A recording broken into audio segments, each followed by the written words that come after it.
yung mga logo, company, and subtitle natin, 'no. Napapansin niyo guys, ito yung ano, minsan na problem 'pag copy and paste.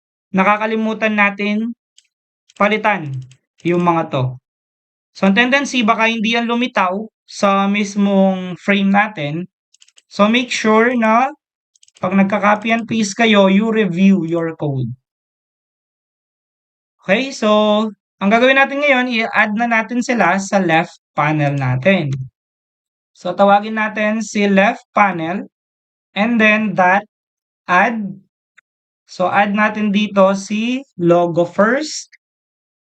Then, copy na lang natin.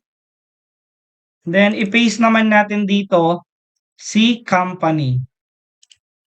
Then, paste. And then, next naman si company is si subtitle.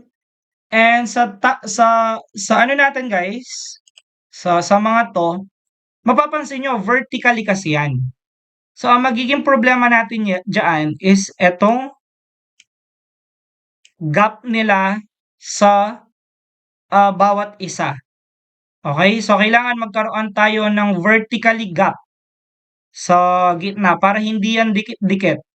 So, ang gagawin natin is after ng logo niyo, okay, so iko-call out natin si left panel, dot add. Okay, so after niyan, again, kunin niyo pa rin yung box, dot, hanapin niyo yung create, rigid area, eto. Create rigid area, and then sa loob niya, gamit kayo ng new dimension. Sa new dimension natin guys, meron siyang parenthesis. So, ipapasok niyo lang doon, lalagyan niyo lang 0, 10.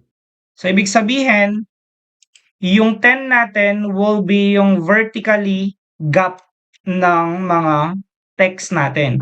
So, ibig sabihin nito, 10 pixel yung ina-add natin. Okay? So, vertically. Ngayon, after nito, ang kailangan pa natin is mag-add tayo ng margin sa bottom. Okay? So, para per bottom, meron siyang margin pa din. So, ang gagawin natin next is left panel and then dot add and then call out natin yung box. Ayan, tapos dot create, hanapin nyo yung vertical glue. Ito. Then, after nito is i-close nyo na siya. Ngayon guys, kapag ginagawa nyo, i-check nyo naman. No? Hindi naman necessary na palaging nandyan yan. Pero ngayon lang kasi sa demonstration natin, gusto ko lang ma-make sure na meron agad silang margin bottom. Okay, pero pag kayo, i-check nyo na lang kung hindi siya necessary, alisin nyo na lang. Okay? Ngayon guys, ito yung sa left panel natin.